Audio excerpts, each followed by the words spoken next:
The NDP released its fully costed platform back in mid-April, and the candidates have been pitching it ever since. Former federal parliamentary budget officer Kevin Page signed off on the numbers, calling them, quote, reasonable, even if this week the Liberals tried to question the NDP's math. Joining us now to examine what's in the NDP plan, we welcome John Duffy, Liberal Party strategist and a founder and principal at StrategyCorp. Ginny Movat, PC strategist and senior consultant with Crestview Strategy.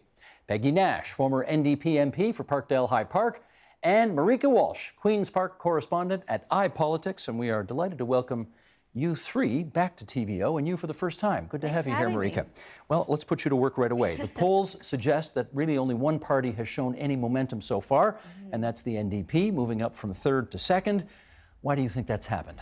I think it's because right now the ballot box question is moving to Doug Ford. So if the ballot box question is whether you want a Doug Ford premier, that's why we're seeing the left start to coalesce behind Andrea Horwath, because they see her as the most credible possible person to oust Doug Ford. It's still a long way for her to go. Indeed, 3 weeks. But I think that certainly you see that movement, and the mushy middle, the NDP are starting to eat away at the Liberal base on the left, and that's where that's coming from. Peggy Nash, surprise us by not giving a very partisan answer to this question, but why do you think the NDP has moved up so far?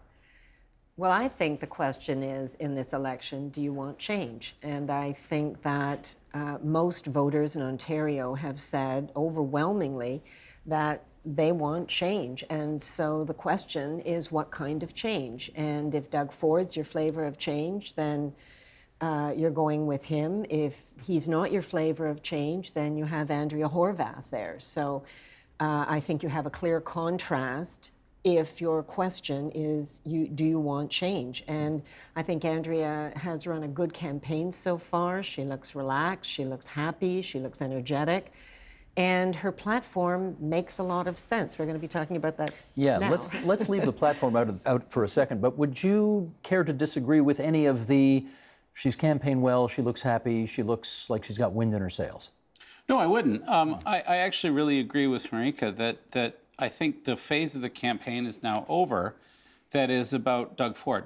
I think the verdict's in on Doug Ford, and Doug Ford I don't think is going to be premier on the 8th of June. I think actually what Peggy's describing with her usual elegance and eloquence is a frame that's served Andrea Horwath very well. Which version of change would you like? Because it actually means in a province where they don't want Doug Ford and they do want change, that kind of defaults to Andrea Horwath. So yeah, she's having a good campaign, but I think the campaign's about to change. I think it's in the process of changing this week, and with shows like this, into more of a scrutinization of the NDP in a world where they might actually form a government. That's a very big question, not the question probably the NDP want to focus on for the next 3 weeks, but I think where the conversation's actually pretty much already landed. Why do you think the NDP has moved up as much as it has so far? Well, I think John's in for a bit of a shock on June 8th when he wakes up to a Doug Ford government. But look, the Liberals and the NDP... Fair enough. I think the Liberals and the NDP broadly agree on an approach to government which I don't share. You know, government can sort of solve all problems. You can spend money to fix things. There's no entitlement that's too great.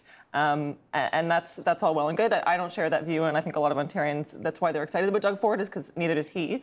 But to Andrea Horwath and the NDP's credit, they have chosen to enter into, they've made some smart tactical decisions in how they've written their platform, insofar as they haven't fallen into the traditional trap, which has gone on in Ontario and which you saw federally, where the Liberals have very successfully moved to the left. And they've taken up a huge segmentation of the left of center voting bloc.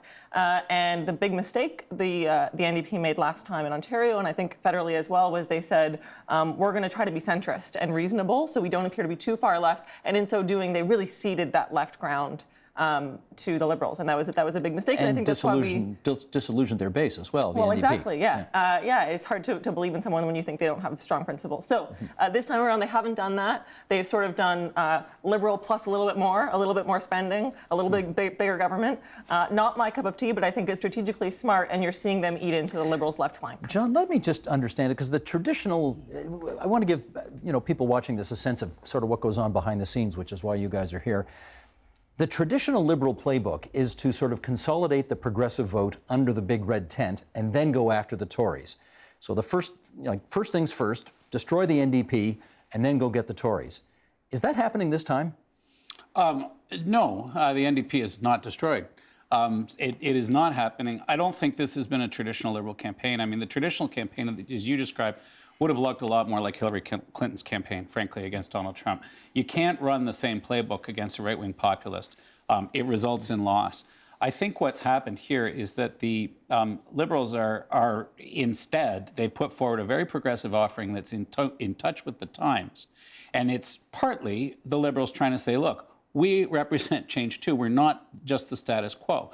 Now, the interesting thing is part of the equation is which change do you want? But part of the equation is also turning into, I think, more and more, how do you feel if you're not going to vote for Doug Ford? And I think there's a majority of the province that's very clear they don't want Doug Ford to be premier. How do they want to vote? And that opens the door to some real questions about the NDP platform, Andrea Horwath, where we stand, the kind of questions that you were asking today. Okay, in which case, Marieke, you're out there on the hustings, you're watching them do what they do. If this were a traditional campaign, you'd see Kathleen Wynne attacking Andrea Horwath in hopes of being the champion of the progressive vote. Are we seeing that? Look, I think that we are seeing actually the Conservatives and the Liberals attacking the NDP, which is what has the NDP so excited. Because let's get real, neither of those campaigns was planning on attacking the NDP, especially this early on. You can tell from their attacks that they are being caught flat-footed. The attacks aren't necessarily landing. Maybe they will start to, but right now they're not. And Andrea Horwath is so confident and happy right now that she's just shaking everything off. And you can see that even in your interview with her. She is very clearly happy and comfortable. And that is not how the Liberals look right now. And I think to John's point about, this question of the referendum on Doug Ford, what I'm saying is that right now how it's looking is that Kathleen Wynne has almost been taken out of the equation for voters. I'm not saying that's what will end up happening, but that's what it looks like right now. Okay, we're going to leave that alone for a bit because I really want to stay laser-like focused on the NDP for this discussion. And I want to pick up on something Ginny said a second ago and put it to you, Peggy, which is, last time, I think everybody agrees, the NDP ran on a much more centrist campaign. They got outflanked on the left by the Liberals, and the grassroots were really ticked off about it. How would you characterize the alignment, or not, this time, between the leader, the platform, and the grassroots of your party? Well, I think you can see it with how Andrea Horwath is campaigning, is that she is much more comfortable with the platform this time. I think it is more aligned to her values. She looks relaxed. She knows the platform inside out. She defends it with energy, with a smile. And it's what the grassroots want. I mean, I have been through campaigns where your activists are not motivated. They're staying home. They're down. They don't feel energized. That's not now. Our activists are very energized. They're out there volunteering, and so there is that alignment between the grassroots, the platform, and the leader, which it feels right, is exactly where the NDP wants to be. What do you see, John? Peggy's absolutely right. This platform is a platform that the Ontario NDP would be comfortable with. They are essentially, and have been in their history, a party of protest, not a party of power. And this platform is a platform of protest that doesn't amount to a governing plan, is what the Liberals are arguing. We've had lots of experience with government. Peggy, well, just a second. In Ontario, you had one experience of government where the progress of trying to change from being a party of protest to becoming a party of power was unsuccessful as heck. During the biggest recession since the Great Depression. But I'm not sure that the NDP is actually a different party from what it was 20 years ago, or even what it was 10 years ago. The one attempt I saw for the NDP to do a platform that was that of a party of power was Mulcair's, and you did get a grassroots result, a revolt as a result. So I think actually Peggy is totally correct. This platform is a conventional, classic ONDP, party of protest platform that doesn't quite fit together. Well, I don't know if they like it yet. I don't know how much time they've spent thinking about it. That's part of what we're here to do tonight on the agenda, which is what you do, Steve, and what you bring people together to do. So I think this is a classic NDP. This is your father's NDP, as the phrase goes. It's the classic model. Let us peel back the pages of that document and start to get into some of the specifics here. And we talked about this with Ms. Horwath just a moment ago, and now I want to talk to you folks about it as well. Probably the biggest point of differentiation among the parties is on Hydro One, the wires company that transmits electricity. The NDP obviously want to repatriate it. They say over time they will buy back 100% of the shares. Clearly that is not the Liberal plan or the Progressive Conservative plan. you've been doing a lot of reporting on this, so I want to start with you on this. Why do they think this is a realistic plan? I can't answer that question. I can answer the question of what other people are saying about it, and the people I'm talking to are saying that it's not a realistic plan. This, Steve, is what they say will be their first business of government, the first order of government if they form government. Their first bill will be to undo what the Liberals have done and somehow buy back Hydro One. And they say that they will also reduce rates by 30%. And there's a lot of questions about how that math adds up that remains unanswered. And I think we saw in your interview you pressing Horwath to answer those, and she was kind of dancing around that issue. What do you think? Discussions on hydro end up being mini proxy battles, all for the bigger question of affordability and energy prices. And voters don't actually care about the details, unfortunately. That's life, and I think Andrea Horwath knows that. I think she knows that the Liberals have lost on hydro, they've lost on electricity rates. People don't really care why. All they know is it's really, really, really expensive. So, you know, the reaction by voters and the public to the sale of Hydro One is really, really negative because they wrapped up in it was their view of their hydro rates, which they viewed as exorbitant and ridiculous. And the Liberals have borne the brunt of that. You, being a good market conservative, would know, though, that there really was no relationship between selling Hydro One and electricity prices going up. No, but there's a distinct relationship between bad energy deals historically over 15 years made by the Liberals and high energy rates. There absolutely is. The minutia of where that link connects might be lost on voters, but they certainly see it, and they're going to punish.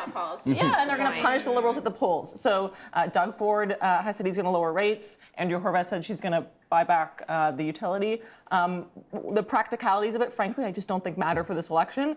People want to see action that is not Liberal action on hydro. Well, but I don't think it's too abstruse to say a couple of simple points about this.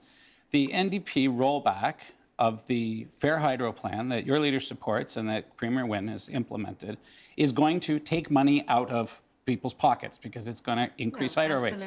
The second thing is buying back the private float of Hydro One is going to cost a huge whack of money. They're budgeting $400 million for it. Listen, I don't buy and sell companies for a living, but everyone I know says these things cost a huge amount of money. I don't see how two cost items going on the hydro bill are going to result in reduced hydro rates. I don't buy it. I don't think anyone buys it. It doesn't add up. Well, I think, first of all, what upset Ontarians, yes, it was the increase in hydro rates, but also that Kathleen Wynne lied about it. She said she was not going to privatize hydro, and then she did it. I think that upset a lot of people. I think we got to be very careful when we use words like lie on this show, which we never do. Yeah, but I don't know that those words ever passed her lips. Hydro would remain a public utility, and then she also campaigned saying that she would realize asset value of previously held public companies. But she said in the House that hydro would remain public. And what she did was privatize it. And you know, if you look at what the NDP platform says, I think it's very clear that the rate reductions are accomplished in a variety of ways, partly by using dividends to reduce rates, partly by not requiring people to use the time of use requirement for hydro. It's still there if they want to, but they're not required to use it. And the buyback is not going to happen like that. No, it's over 2 decades. I understand it. Here's the question, though. That's the enabling. But companies go public. Then we'll buy it later. Companies go public and private all the time. I get you, but the question is, if you got $400 million burning a hole in your pocket, is this really job one?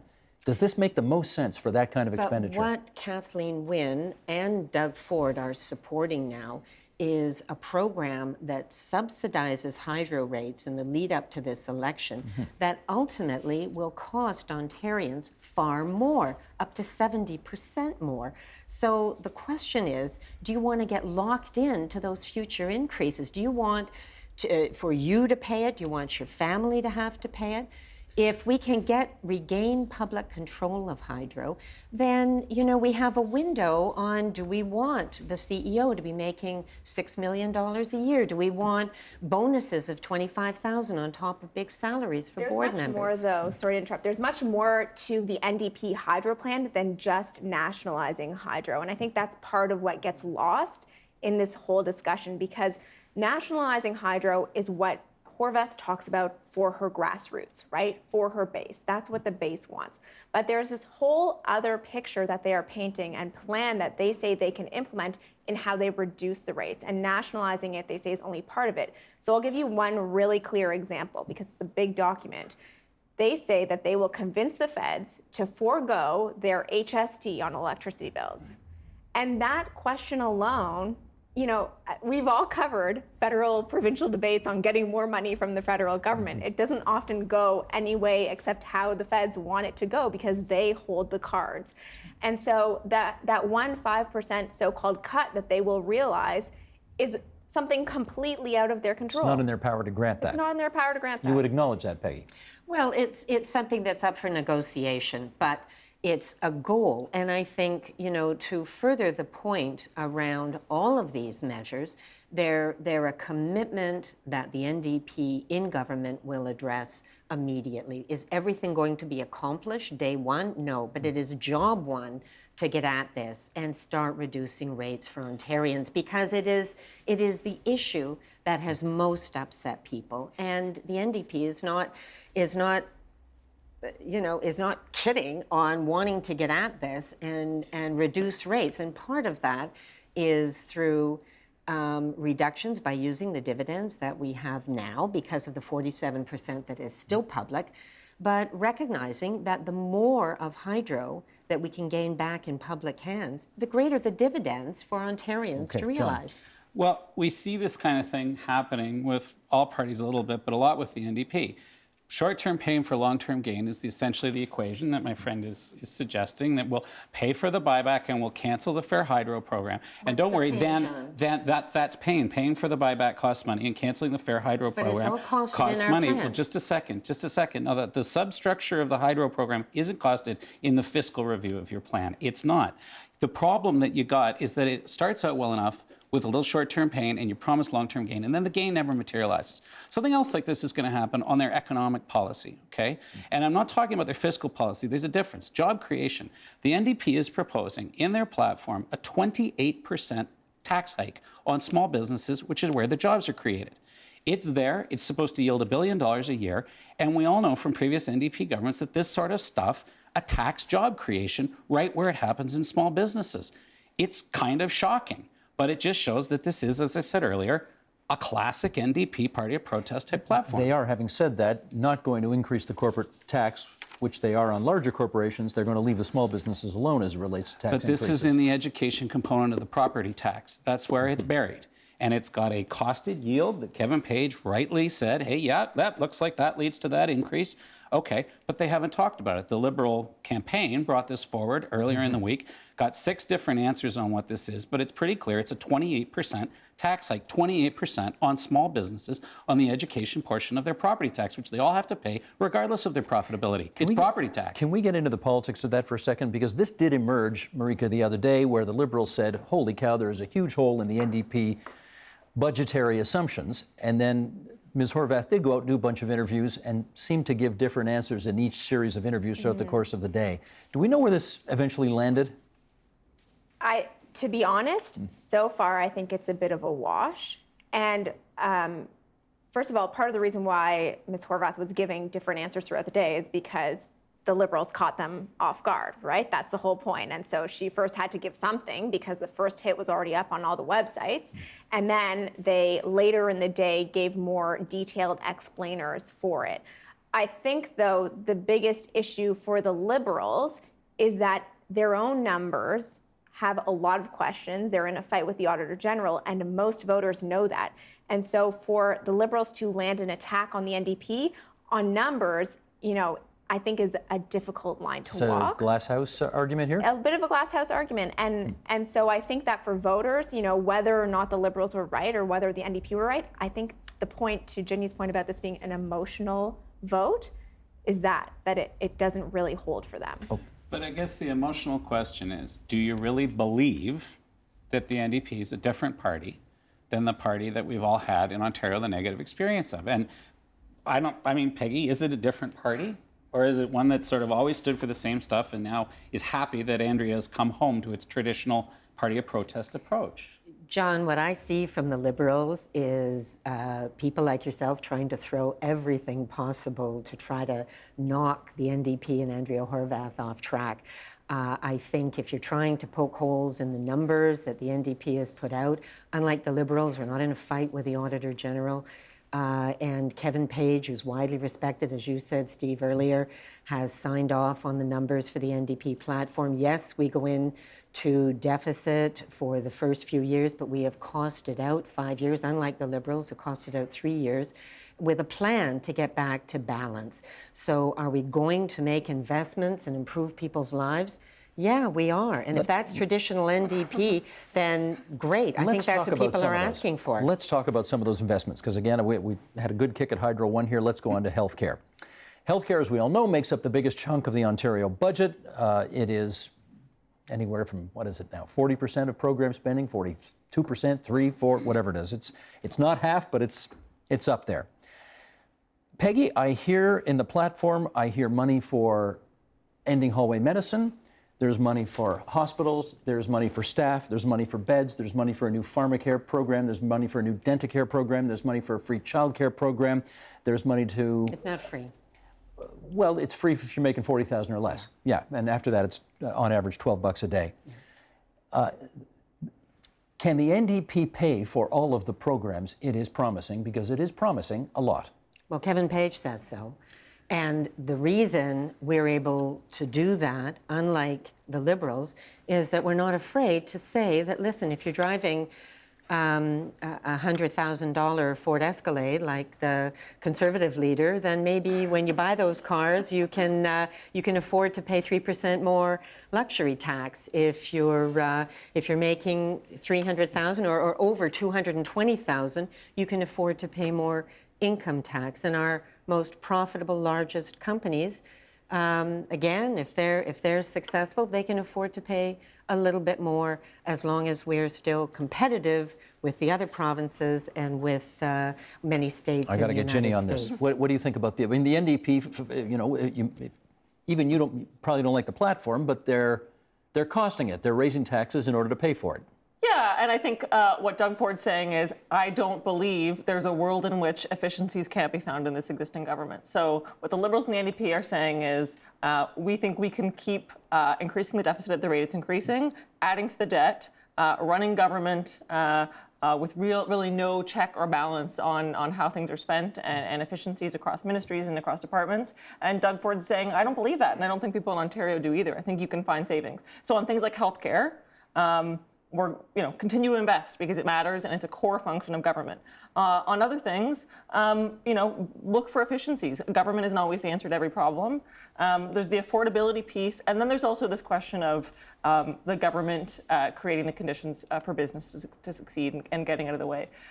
So taxes on small business, raising the minimum wage, that is effectively a tax on small business. It means they can't hire as many people because they can't afford to. Doug Ford's saying to lower corporate taxes because I want Ontario to be open for business, and I want to create those jobs. And when you create jobs, you create growth, and that creates more income for government. I'm going to go off the path just for a second here, away from the NDP. Are we going to see a costed platform from the PCs finally? I think you're going to see a plan that makes sense and that's accounted for. That's not what I asked. I asked, are we going to see a costed platform for the PC party sometime in the next 21 days? I don't know. I'm not on the campaign, but I think that what voters want is a plan. They want a sense of confidence that the leader that they're listening to and voting for, and the local candidate they're voting for is with a party that has a plan to help them when it comes to affordability and to help create jobs in the province. And I think that regardless of what form that takes, Doug Ford and the Ontario PCs are on track to and will continue to give people that sense of confidence that they have the plan they need to grant them their vote. John, what I want to talk to you about is, I guess, what folks in your business call brand confusion. The Liberals and New Democrats, both purporting to be the champions of the progressive voter, are both offering new and interesting programs on denticare, pharmacare, childcare, healthcare. There's no doubt some other kind of care I'm forgetting about that's also in there somewhere. Agenda care. Agenda care. Which we are in favor of. We can quibble over the details of this, but essentially, are your two parties both swimming in the same water right now? No, I don't think they are. It might appear so when you line up in a world where Doug Ford is in the picture, because they're both really clear on, okay, not that right-wing populism that we've seen in the United States and in other places. But when you actually look at the two parties, as I think is going to happen more in the remaining 3 weeks of the campaign, you see some real differences. I think one of them is the approach to the budget overall. The NDP version of the budget is dependent in part upon this really big tax hike for small business, and that isn't asking those who make a lot of money to pay a little bit more. A 28% tax hike in a small business is a 28% tax hike in a small business. Another thing that's really different is that the New Democrats, in putting that program together, and this is something that Page doesn't comment on because it's not what he was asked to comment on, and he does good work, but the NDP spending plan is contingent upon not only removing from the fiscal framework the budget commitments the Liberals had in 18, but also removing the commitments that were there in 17, and also being silent on the capital budget.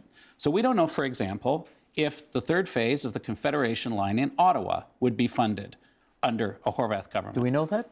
Can you help us on that? I don't know that. Okay. We don't know that, so that's a problem in Ottawa. I'm not part of the central campaign. I'm That's a sure the problem in Ottawa. campaign knows that. A second, I'm not but they part of haven't the said. central A second campaign. problem is it appears that the Horwath program would defund the environmental assessments of high-speed rail to Guelph, Kitchener, and London, which means the project doesn't go forward. Don't know about that one. There is no money in there for high-speed rail. Then there are other things that are removed from the 17 crop of commitments, like cannabis road safety, like an opiate strategy. So there's and shelters for women. So we don't really know But come on, you how don't the seriously NDP believe program the puts it. NDP is going to cut back funding for shelters I don't, to but women. you've said you've canceled Well, the well, funding yeah, for because- all of the 17 commitments. Yeah, so John, please let us because- know that you're going to restore them. John, like because if you'll what clarify, we that's did, great. I'll clarify right now. John, what we said and what we're saying is that programs that we don't think work well, so for example, the pharmacare program that the Liberals have proposed that would only cover some Ontarians, the dental care program that's totally inadequate. We're not following through on those programs because we have a program, a different program that will cover all Ontarians. So, But we're you've defunded not, the 2017 opioid we're strategy. let's get Marieke. we're not going to Marieke, have okay, the hang on, cutback. hang on. Right? Marieke This wants is to the make a point. debate that the Liberals two started progressive Monday parties, morning, yeah. where they had And nobody believes two it. cabinet ministers and the premier on hand for. And so what John is talking about is the so-called in-year spending. And this is where we're going to get way into the weeds, and I'm sorry to your audience. No, we do that on but- this program. Yeah. So it's the things that were announced after the March budget last year and before this budget this year. And the thing is, and this is what I said earlier, is that in some ways they're right on both sides. Part of the problem is that the Liberals didn't release a consolidated accounting, but the NDP are saying that they actually do. For many of the things that the Liberals say they're cutting, they actually say that they do put it forward in the platform. And I'm not going to be the one to answer who's right on this one, but I would just say that I don't feel so far that this is what the voters are paying attention to. And so, it's certainly what the Liberals are trying to put forward. So far, I'm not seeing it move things. Ginny, less than 2 minutes to go. Ginny. At the risk of sounding trite, when you're explaining, you're losing. And John's doing a lot of explaining, and Peggy's doing a lot of explaining to explain back. And Doug Ford is sort of the only one. He delivered a message really strong. He's going to lower the gas tax for people.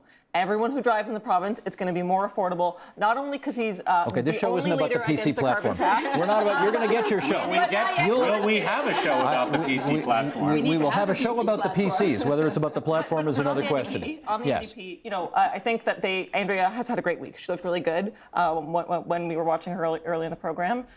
She's been strong. And she has a lot of room to grow. She can grow in Southwestern Ontario. She can grow in the north, but she doesn't really have room to grow in the GTA. And what people need to realize is that the efficiency of the vote means that if the NDP do better in the GTA, that might mean that it actually helps the Conservatives because they'll take voters away in large part from the Liberals. And I think that's what she's auditioning for opposition leader. I got a minute left here, and I want to give it to Peggy Nash to answer this question. And this is, again, it's the same one I asked Andrea Horwath. Take 30 seconds and give it your best shot. I still hear people say, why would we vote NDP? The last time we put them in, it was a bad experience. What's the answer to that?